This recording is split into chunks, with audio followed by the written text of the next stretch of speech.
This is a ManeHustle Media podcast.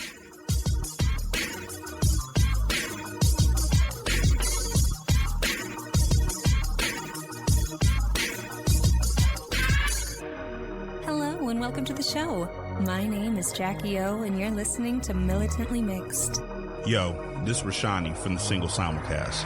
And when I'm not making you laugh or making up parody songs, I'm kicking back, listening to Militantly Mixed.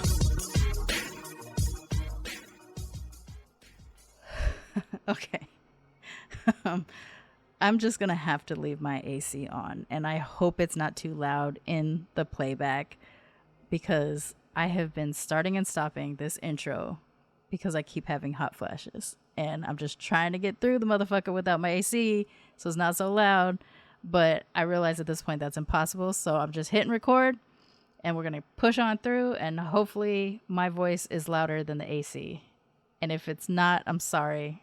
But until this situation comes to a close, you might have to have my AC in the background the whole time. Sorry.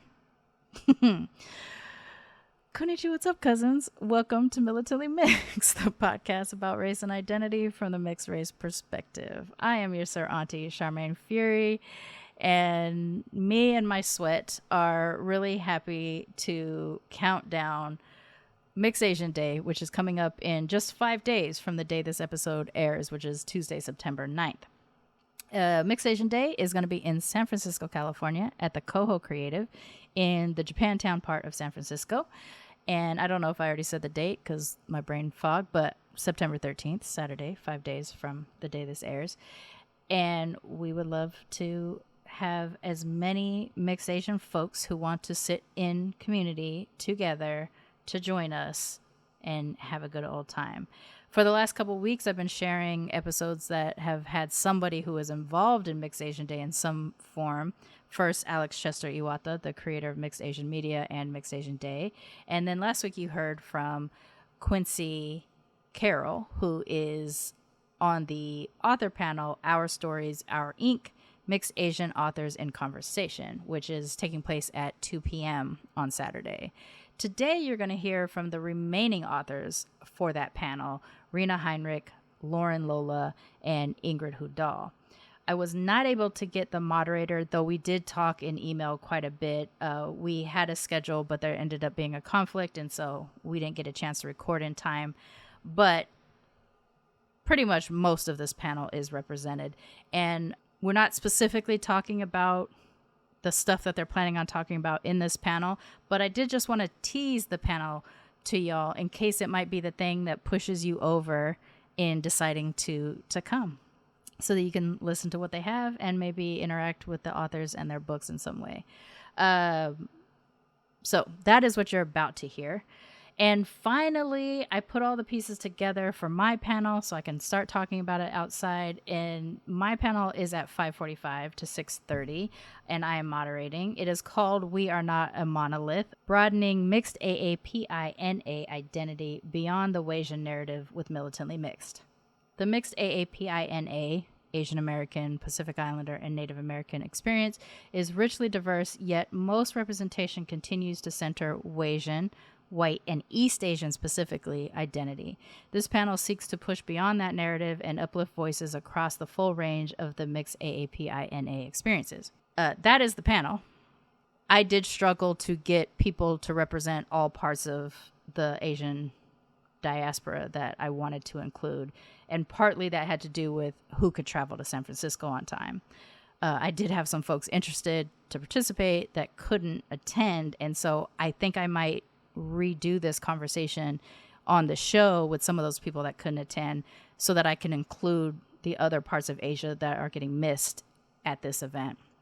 But my panelists are Asian Soph, who you're already familiar with, Ren and Victoria, who I'm getting to know. They were recommendations from Alex and Soph, and we've already been in contact and had conversations, and they are great folks, so I'm looking forward to having the conversation on the panel at the event. And I plan to talk about my experiences at Mixed Asian Day on the next episode of Militantly Mixed. The only thing is I'm traveling from September 12th to the 14th, which is Sunday, and I get back quite late. And I do not think I'll be able to record and release an episode in time for our normal air date, which is Tuesday. So September 16th, there will not be an episode, but if I can get it recorded and put together in time, I will try to release it sometime next week. If I'm not able to do that because school is crazy or what have you, then I will release it the following Tuesday. I will also attempt, while I'm at Mixed Asian Day, to connect to other Mixed Asian folks and have them come on the show together to have a conversation about the event. And just like I kind of did with the Free to Be Fest planning team, where I first had my episode and then I brought them on so that we could all talk collectively, because I do want to encourage more events like this to exist. And, you know, you might not be in LA or San Francisco or New York where it is more likely that these events pop up, and maybe this might inspire you to be able to put something together in your own area. Because I think physical space community for mixed folks is really important. And that's why I'm so glad to be a participant in this event and in Free to Be Fest as well. So I don't really have that much to say because I want you to hear the conversation that I had with the folks from the author panel. But I do just want to note that I've completed 2 weeks in law school, and the first week was fairly easy because I only had one class. And it's a subject matter that I'm really passionate about. So like the reading isn't bothersome or anything like that. And the conversations were great. And I was really excited. Last week, though, I had my other 2 classes, which are my required classes for the program, start. And those, unfortunately for me, are asynchronous, which old Sharmane used to be able to handle that. But current Sharmane, with grief and perimenopause, brain fog, depression, all that kind of stuff happening at the same time, it's challenging. Also, it's so much reading, and I anticipated this. It is law school, but it is so much reading, and I am just not confident that I can nail down what the schedule of Militantly Mixed is going to be in this semester. So my goal is to maintain doing weekly episodes. If that becomes too much of a challenge, then I'm going to try to push it to every 2 weeks. But my goal is to not disappear again for as long as I did after Tristan died, so that I stay connected and stay doing the work. Because this last summer, being able to participate in both of these events, Free to Be Fest and Mixed Asian Day, has really ignited the joy that I used to have doing this show. And so I'm going to do my best to maintain. But bear with me, because I still don't know what it's going to look like schedule-wise for the show, except that in the next week I probably won't be able to release an episode because my travel. So I will be in San Francisco in just a few days, and hopefully you will be there too at Mixed Asian Day. And without further ado, please join me in welcoming our new cousins to the Militantly Mixed family, Lauren, Rena, and Ingrid.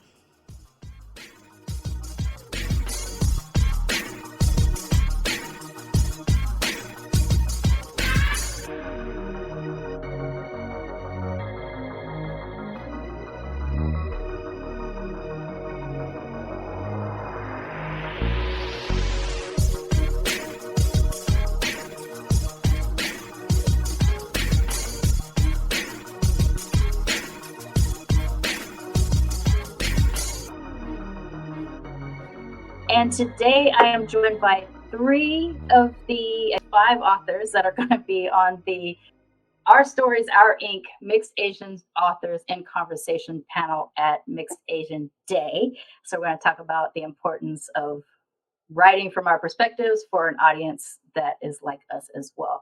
I'm going to have everybody introduce themselves, starting with Lauren. Go.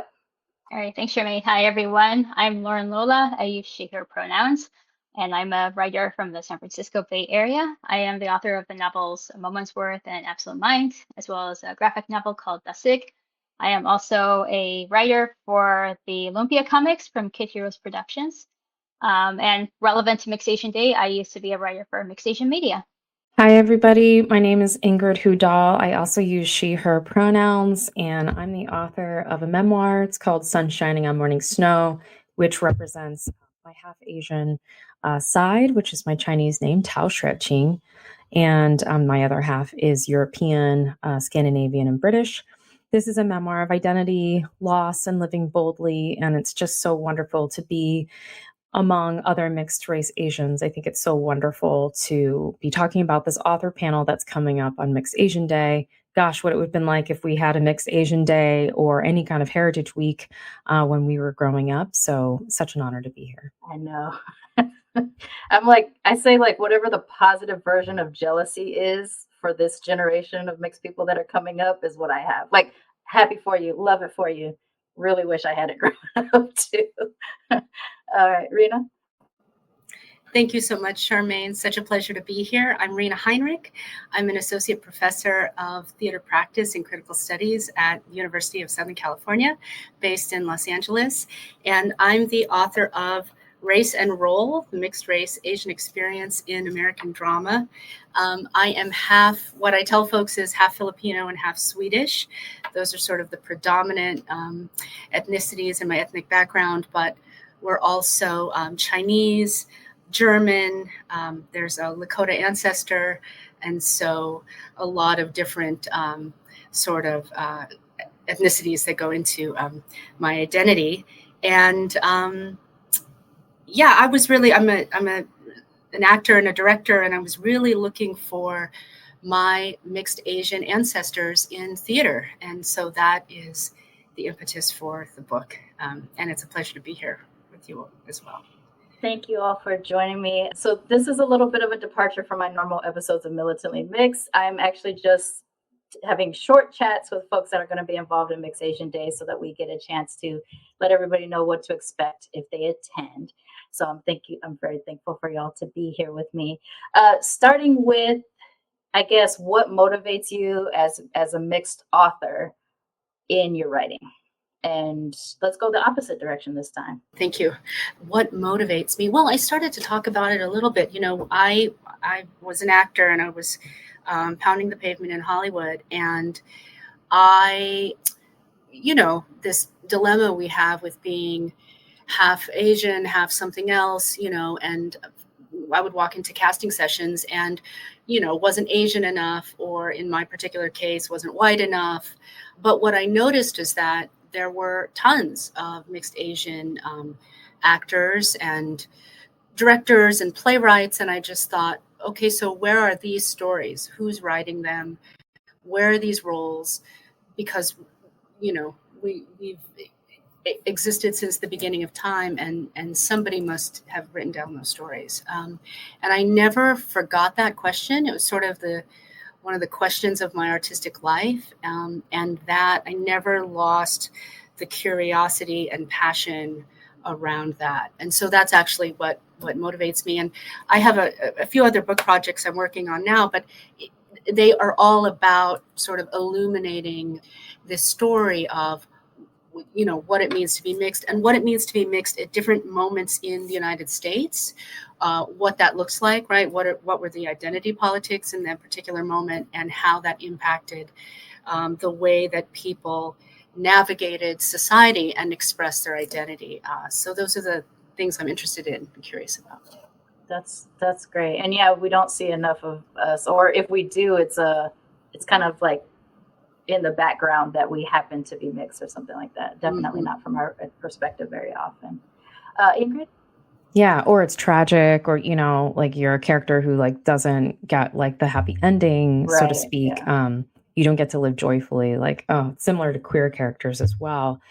I am absolutely happy to share that part of my motivation is losing my mother to cancer about 3 years ago, and 4 months or so after her passing was just struck with, I need to write our story. Very importantly, my story, but also weave in my mother and this lineage I come from, warrior spirits, and how it's such a complexity, but ultimately how this empathy and desire to connect across difference and return to humanity is so important. The other perhaps motivation was, I was born 13 years after interracial marriage was legalized in the United States, and have just like I think an important perspective to share as a bold young girl trying to navigate what my identity was, being asked, what are you and where are you from? It felt like every single day. I grew up in New Jersey, central New Jersey, and it just felt like very homogenous. And I was always an other or exoticized for my otherness. I think it's important for us to share these stories because they can often feel pretty silent, or why would somebody want to read, that book? But I'm finding that laying bare and sharing that, which, for me, it was very much like, how do I act as that Asian elder I never had? And how do I share my story to give back to this next generation? Yeah. But I'm finding that people who are completely different, who are of all ages, are responding to this in these really beautiful ways. And so I couldn't be more happy that what started as a motivation has just expanded tenfold. Yeah, the decision for Loving versus Virginia, I'm 10 years younger than that, or 10 years, come 10 years later. And both of my parents are biracial, but we had the past because they were military families. So my Black and British dad and my Japanese and Appalachian mom, they got the pass. But the Asian side was the only side that had to take American domesticity classes, yellow bride classes, to teach them how to be Americans. Whereas my British grandmother did not have to become an American. They just liked that she sounded posh. She's not posh, but to Americans, she sounded posh. Lauren? So I think it comes in twofolds. One of them is making up for lost time. I realized I forgot to state my mix in my intro. I apologize. I'm Filipino, German, Portuguese, and Irish, but I was raised in a white household in a very diverse community. And so like I saw people color all around me, but I wasn't really raised as one because it felt almost taboo to really talk about. And it wasn't until I was an adult that I was finally able to embrace that side of myself more, being Filipino specifically, and also just being an overall mixed person, which I didn't see a lot when I was growing up, whether it be in books or TV or otherwise. So part of it is to like tell the stories that I didn't get to experience at all. And then the other part is to make stories available for those who are growing up now, having something to look to, having something to refer to. That's what I'm kind of the most excited about every time I get a chance to meet an author or a filmmaker or artist or something, anybody that does work in mixed spaces, because we, most of us didn't have anything even remotely like that when we were growing up. And even our families didn't necessarily prepare us for being mixed because they didn't even have the language that we use now. And they're coming from their monoracial perspective, possibly. So how are they going to tell us how to exist? And usually we do get forced to keep it quiet, which is one of the saddest aspects of it. Militantly Mixed was created just for that same reason. Like I wanted to create an archive of mixed stories so that beyond me and my doing the show, people would always be able to look back and hear us talking about ourselves because, we're not little strangers or aliens. We exist in this world and our stories matter too. So I'm really excited about physical space events that are related to mixed identity. When I started the show, that was kind of a thing I thought was going to be like a companion to it. And then COVID happened and we all got locked in our houses and everything. And after that, even me, I not necessarily comfortable going out in public spaces anymore.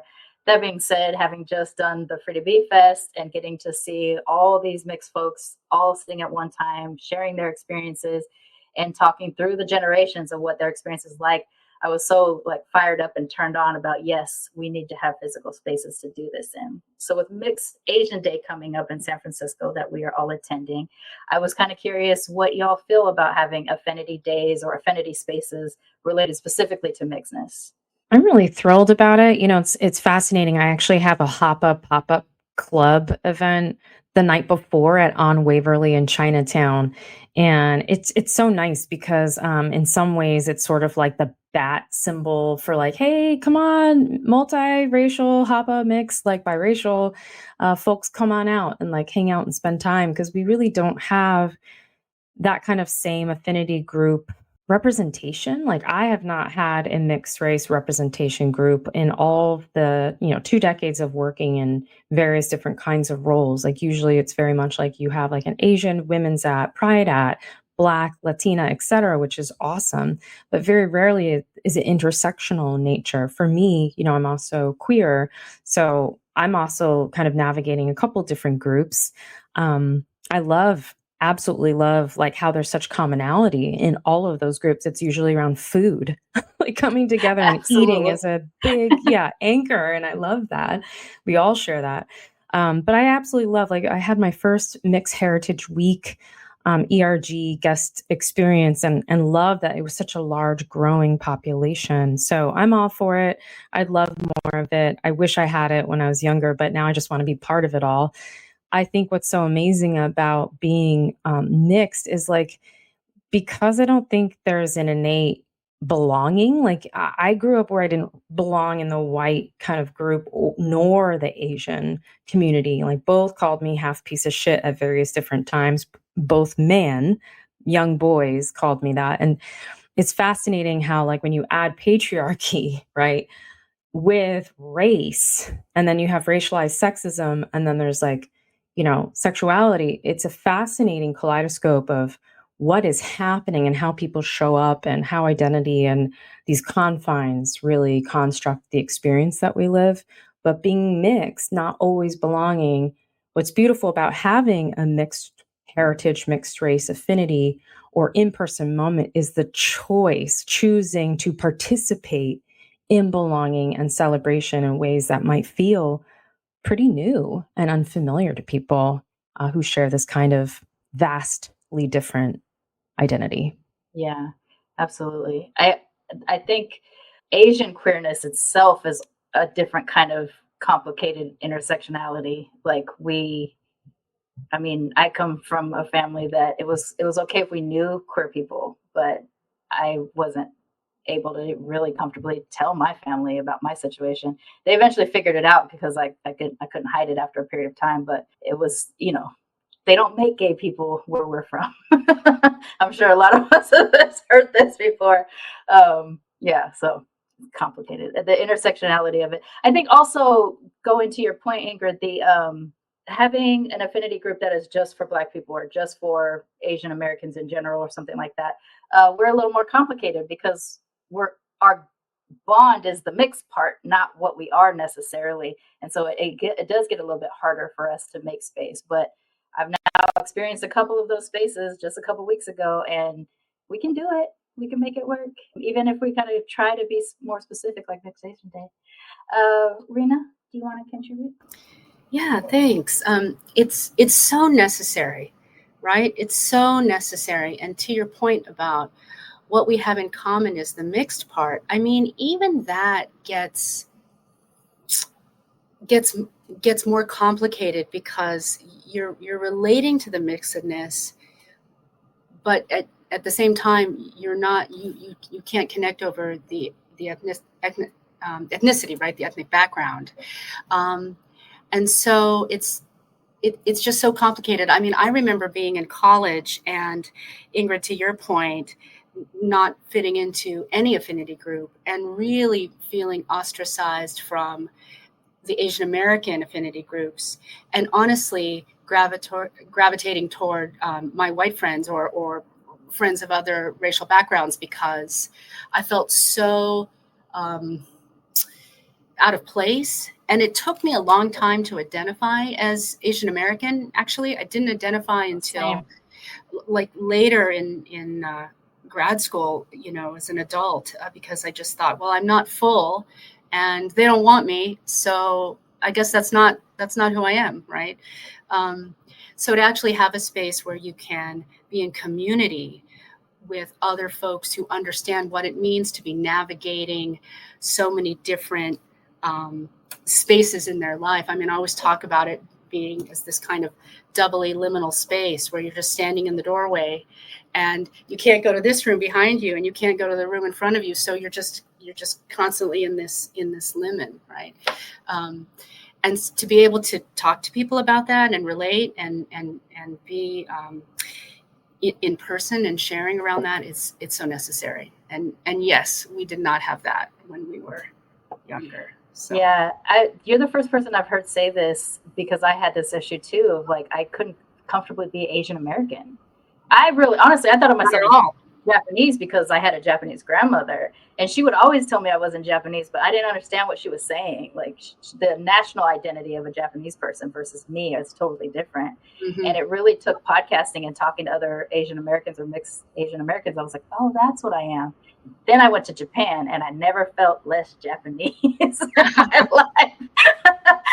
I mean, it was awesome, but I also was like, oh, I'm not Japanese. I'm Japanese American. Like I can tell now that it's completely different. Right. Lauren, do you have anything about affinity groups? I think what I'll say is, like, first of all, shout out to KoHo, who is hosting Mixed Asian Day. My day job had an event there a couple months ago, and that was my first time being there. And it was really gorgeous space, very well run, very well done. And they've been making some events happen since then. So I'm very excited to see how Mixed Asian Day will unfold in their space. But yeah, going back to finding affinity groups. Yeah, I mean, that was also very non-existent for me growing up. I guess as an adult now, I go to a lot of events in Soma, Filipinas. That's the Filipino district in San Francisco. Soma is south of Market, for those who don't know. So I feel very in community there with my Filipino American friends, and I go there often enough to where I, go around saying hi to people as you do. But again, that's only part of who I am. That's only part of who I am that's on display at these kinds of events. So, when it comes to Mixed Asian Day, like that's a good example of having a space that honors all of who you are. And I think the only other example that I could go off of that did that was Free to Be. I went to the inaugural Free to Be Fest last year. And yeah, even though I think it was pretty, I didn't go this year, but I can imagine it was pretty small. Last year's was pretty small scale compared to now. Yeah, it was really nice to just be in community with people who maybe aren't Filipino and white, but do understand the experience of being mixed. So I can only imagine how much more cathartic it will be to be on a panel on Mixed Asian Day. Yeah, I think that'll be a great experience for all of us. I can tell you that this year we did scale it larger because we had a day program and the evening program, but the evening program was a lot like last year. I would say a little bit better because we had more comedians and things.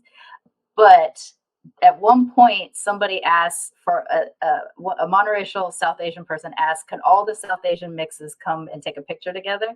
And there was like 20 of them, and they were all together. And then I was standing around with a bunch of people, and then I looked around, I realized there was a whole lot of Blasians.